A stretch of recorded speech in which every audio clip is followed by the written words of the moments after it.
Step into the strange, the campy, and the downright unforgettable world of 1950 sci-fi. These are some of the quirkiest, most unintentionally hilarious films of the era. The special effects may be low budget, but the entertainment value is sky high. If you think you've seen it all, wait until you get a load of some of these delightfully absurd, gems from the past. Let's get into it. Fantasy, sci-fi, nostalgia, Rerun Zone. Plan 9 from Outer Space, 1959. In Plan 9 from Outer Space, aliens decide humanity's explosive ambitions threaten the entire cosmos, so they resort to Plan 9, a scheme to resurrect Earth's dead and plunge society into chaos. This infamous sci-fi horror hybrid was directed by Ed Wood, often hailed as the worst director of all time. The film features Bela Lugosi's last role, though most of his scenes consist of him just wandering around, with later scenes filled in by a body double who didn't resemble him at all. The production choices became legendary. Flying saucers, their pie tins dangling on fishing lines. The tombstones wobble like cardboard cutouts because that's exactly what they are. Dialogue is stiff with lines that sound like they were plucked from an elementary school play. The cast included cult figures like the ghoulish Vampira and the wrestler-turned-actor Tor Johnson, whose exaggerated expressions and stilted acting only add to the film's bizarre charm. Today, Plan 9 is celebrated as a so-bad-it's-good masterpiece, where every scene feels like an accidental homage to the pitfalls of low-budget cinema. There's a strange allure in its flaws, inviting audiences to laugh along with its unintentional hilarity and ambitious absurdity. Mesa of Lost Women, 1953. This 1950s gem, and I use that term loosely, invites audiences into the twisted world of Zarpa, a remote desert lab where a mad scientist, Dr. Aranya, and his seductive Spider-Woman accomplice perform bizarre experiments. This peculiar story unfolds amidst a jungle setting, teeming with lost women, though it's clear they aren't all that lost. They're under Dr. Aranya's control, transformed into deadly, hypnotic creatures with a mysterious allure. The film's soundtrack is unforgettable, not because it's good, but because it's an incessant, high-pitched riff, like a warped Tarzan yell on repeat. It grates on the ears, yet somehow enhances the strange, fever dream quality of this movie. The acting is equally unforgettable, with each line delivered in ways that might make you wonder if the actors were in on a cosmic joke. Plot holes abound, and the story meanders without clear direction, yet these flaws only add to its oddball charm. For fans of campy cinema, Mesa of Lost Women has become a cherished classic. Its audacious blend of science fiction and horror, served with a hearty dose of cringe-worthy dialogue and wild plot twists, makes it an unforgettable entry in the so-bad-it's-good genre. The Giant Claw, 1957. In this crazy movie, humanity is thrown into a frenzy as a gargantuan, bird-like creature emerges from the skies to terrorize the world by munching on airplanes. This extraterrestrial predator is no ordinary menace. It's a giant, inexplicably powerful bird with an antimatter shield, making it nearly indestructible. But the real magic and laughs come from its appearance. With a face only a B-movie could love, the bird looks like a puppet crafted from leftover arts and crafts materials, with googly eyes and a flapping beak that barely syncs with its roars. It swoops through the sky, controlled by wires that are laughably visible, turning each suspenseful moment into accidental comedy gold. The cast, including Jeff Morrow and Mara Corday, play their parts with absolute sincerity, which only enhances the hilarity. While they struggle to fend off this ridiculous creature, the audience is left in stitches.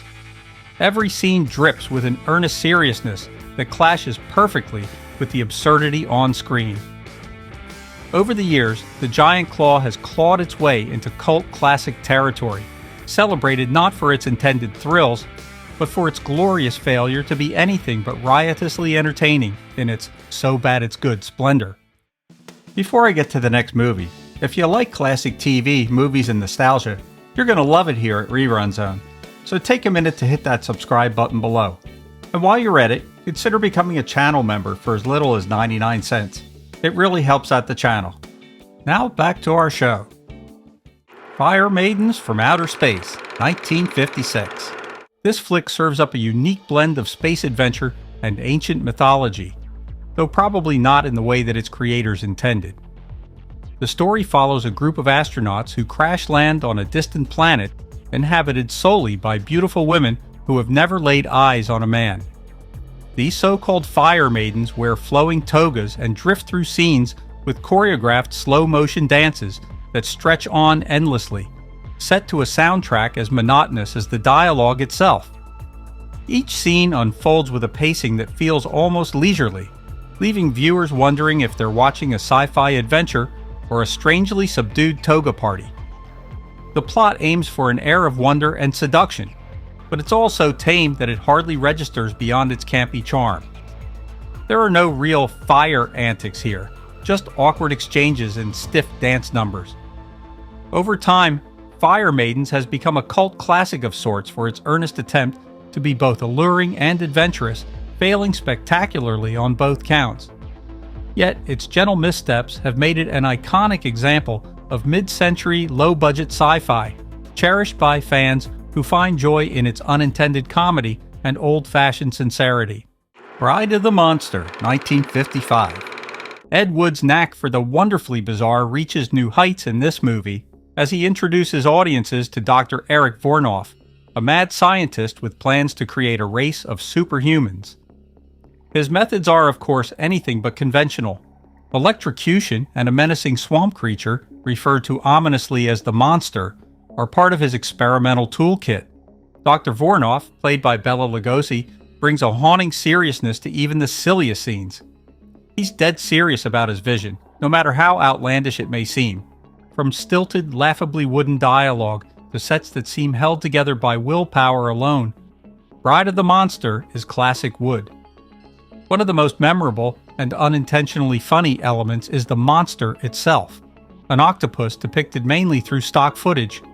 In scenes where the octopus supposedly attacks, Lugosi is forced to wrestle with rubbery tentacles that barely move, creating some of the most absurd moments in the film. Despite its quirks and rough edges, Bride of the Monster is a genuine cult classic in B-movie cinema, celebrated for its earnest attempt at horror and Lugosi's dedication. Cat Women of the Moon, 1953. In this flick, a crew of astronauts sets off on an expedition to the moon, only to discover it's not a barren rock after all. It's populated by a mysterious race of cat women. The story is as thin as it sounds, with a plot that feels recycled even by early sci-fi standards. As for the science, well, let's just say that accuracy wasn't exactly the filmmaker's top priority. The moon has an atmosphere, and the cat women, dressed in black leotards and face paint, are more like a group of dancers than a dangerous alien threat. And what's their ominous plan? To leave the moon and take over the Earth, of course, though their approach lacks any real threat. But there's a charm in this clunky adventure. The film's attempt to be thrilling comes off as unintentionally hilarious. It's such an absurd concept. These are alien women, but they're also cats. It taps into the delightful innocence of 1950s sci-fi cinema. Cat Women of the Moon is definitely a cult favorite, celebrated not for its science, but for its sheer boldness and unintentional humor, making it a must-see for fans of campy space fantasies. Attack of the Giant Leeches, 1959. This film takes viewers into the murky depths of a backwoods swamp, where oversized, bloodthirsty leeches have developed a taste for human flesh. The leeches themselves are memorable for all the wrong reasons. Imagine rubber suits, complete with visible seams and awkward, floppy tentacles that might remind you more of kitchen gloves than fearsome monsters. But in the world of 1950s creature features, that only adds to the charm. The plot is straightforward, serving mainly as a backdrop for the creatures to emerge from the swamp and terrorize the unsuspecting locals. Characters deliver lines with exaggerated drama, and the dialogue is so bad that it's hard not to laugh, even when the tension is supposed to be thick. From amateur hunters to clueless townsfolk, the film's cast approaches every scene with such sincerity that you almost believe they're in genuine peril. until you see the monsters wobbling toward them. Despite, or perhaps because of its flaws, Attack of the Giant Leeches has become a cult classic. It's a film that tries for horror but delivers only humor, offering a lighthearted escape into a world where even the most laughable creature inspires genuine enjoyment. Killers from Space, 1954. Here, we follow Dr. Douglas Martin, an intrepid scientist who's abducted by aliens with impossibly large, bulging eyes. Think ping pong balls glued to faces, giving them an insect-like comical appearance that's more laugh-worthy than menacing. These extraterrestrials have grand plans for Earth's conquest, but the details are as shaky as their prosthetic eyes. Using pseudoscientific jargon that would make any modern scientist wince, the aliens plot to unleash mutated creatures to wipe out humanity. Dr. Martin, desperate to expose their plan, grapples with a strange memory loss that only deepens the mystery. The film's science is delightfully nonsensical, straying so far from reality that it becomes its own brand of entertainment. Concepts like atomic energy and mutation are tossed around with little understanding, but the sincerity of the cast, led by Peter Graves as Dr. Martin, keeps things moving with a level of seriousness that enhances the absurdity. Despite its flaws, or perhaps because of them, Killers from Space has a unique charm. It captures the era's enthusiasm for space and science fiction, making it a quintessential B-movie that's as unintentionally funny as it is endearing. For fans of 1950s sci-fi, it's a delightful time capsule and a must-see in the so-bad-it's-good genre. Devil Girl from Mars, 1954. In Devil Girl from Mars, Martian invader Naya descends upon a remote Scottish inn with her loyal robot companion, Chani. Dressed in a sleek black leather outfit and wielding a steely, humorless demeanor, Naya claims she's come to find Earthmen as breeding stock for Mars, where women now hold all the power. Her companion, Chani, looks more like a stack of stainless steel kitchen canisters than a terrifying robot, with clunky movements and a complete lack of menace. The actors deliver their lines with such wooden seriousness that you'd think they were reciting Shakespeare, not warning humanity about impending Martian dominance. Yet it's precisely this overblown sincerity that makes the film unforgettable. Naya's attempts to be menacing are met with stilted reactions from Earth's terrified locals. Their resistance consists mostly of staring in wide-eyed bewilderment. The special effects and props may be minimal, but the film's ambition to convey a serious sci-fi thriller transforms it into a masterpiece of camp. Devil Girl from Mars has rightfully earned its place as a must-see cult classic. The Astounding She-Monster, 1957. This film delivers a sci-fi tale as bare bones as its budget, featuring an alien she-monster who is quite simply a woman in a shimmering bodysuit and heels. She's arrived from beyond the stars with a mysterious mission: to drain human men of their energy, though her motivations remain as vague as the film's plot. Her costume, a shiny, form-fitting swimsuit, stands in for intergalactic attire, making it clear that the production's funds probably went toward coffee and film stock instead of wardrobe or special effects. Set largely in the shadows of dimly lit forest scenes, probably someone's backyard, the action is a looping sequence of stumbling and near encounters.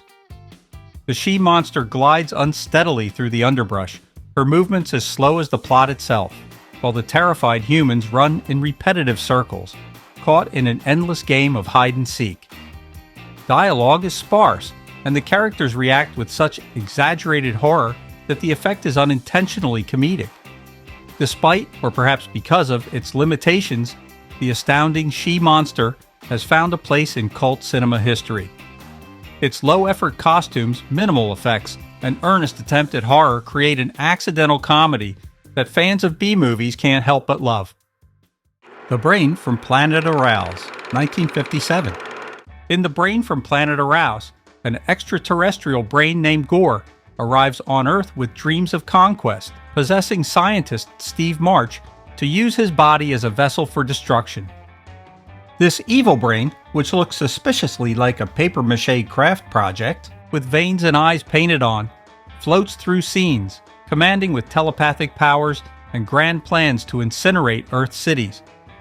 The film's over-the-top acting and hammy dialogue create an almost theatrical experience, as Steve, under Gore's sinister influence, scowls, leers, and monologues like a madman.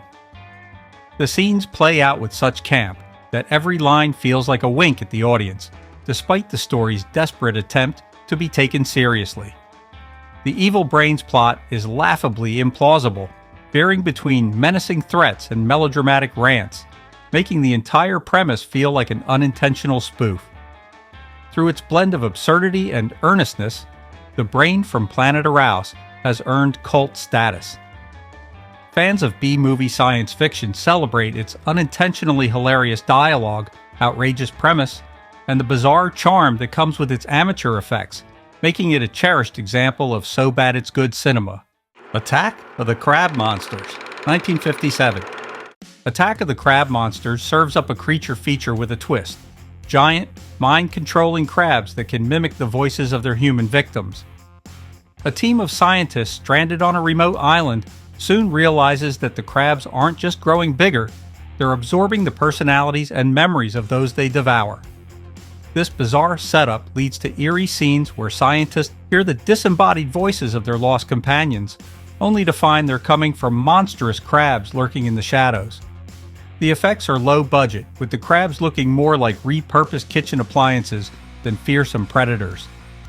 The pincers snap awkwardly, and the monsters lurch across the screen, but the cast's over-the-top performances make up for any technical shortcomings. The scientists' horror as they realize they're being hunted by sentient seafood adds an unintentionally comic layer, turning what might be a tense situation into something wonderfully absurd. Despite, or perhaps because of, its lo-fi execution, Attack of the Crab Monsters has earned its cult classic status. Its wild premise makes it a memorable slice of 1950s sci-fi. The Giant Gila Monster, 1959. The Giant Gila Monster offers up a unique creature by using an actual Gila monster to play the titular giant, filmed on miniature sets to create the illusion of a rampaging monster. The effect, however, is more amusing than frightening, as the creature slowly ambles through toy-sized landscapes, crushing cars that look suspiciously like children's playthings. Rather than generating terror, the lumbering lizard and its attacks come across as charmingly clumsy, making audiences cheer for the spectacle as much as the monster. The film weaves in a subplot of teenage rebellion, with young hot rodder Chase Winstead balancing life as a mechanic and part-time singer while grappling with the Gila monster threat. The monster's slow-moving devastation is matched by the teenager's earnest attempts to stop it, culminating in scenes that feel more like a friendly showdown than a monstrous rampage. Budget constraints held back the giant Gila monster from delivering realistic thrills, but the film's creativity in handling its limitations has definitely cemented it as a cult favorite. It's an unforgettable piece of camp cinema. From Hell it came, 1957. Well, I've saved the best, or maybe the worst, for last. This movie delivers one of the strangest creatures in monster movie history. Tabanga, the vengeful walking tree stump. No, I'm not kidding. After a wronged islander is executed and cursed by a tribal elder, he returns from the grave as this wooden, lumbering monster, set on taking revenge on his village. With a face twisted in an eternal scowl and limbs that barely move, Tabanga's design might be better suited for a campfire tale than actual terror. In the world of 1950s B-movies, this creature was supposed to strike fear, though today it elicits more laughter than horror. The tree monster shuffles slowly, its movements restricted by the obvious limitations of its suit. Watching villagers react in over-the-top panic as this tree stump terrorizes them adds to the humor, and you can't help but wonder if the actors were trying not to laugh themselves. The dialogue and storyline are just as wooden as the monster. From Hell It Came is another cult classic, treasured for its outlandish premise, lo-fi effects, and earnest attempt to craft a horror movie from the most unlikely source material, a vengeful tree stump. This one's a real treat for fans of hilariously bad cinema. Well, that's going to wrap it up for today's video. There are many more titles I'd like to cover, but I'll have to save them for another video. Leave some of your suggestions for 1950s so bad they're good movies in the comments below. This is Rich from Rerun Zone. Good night.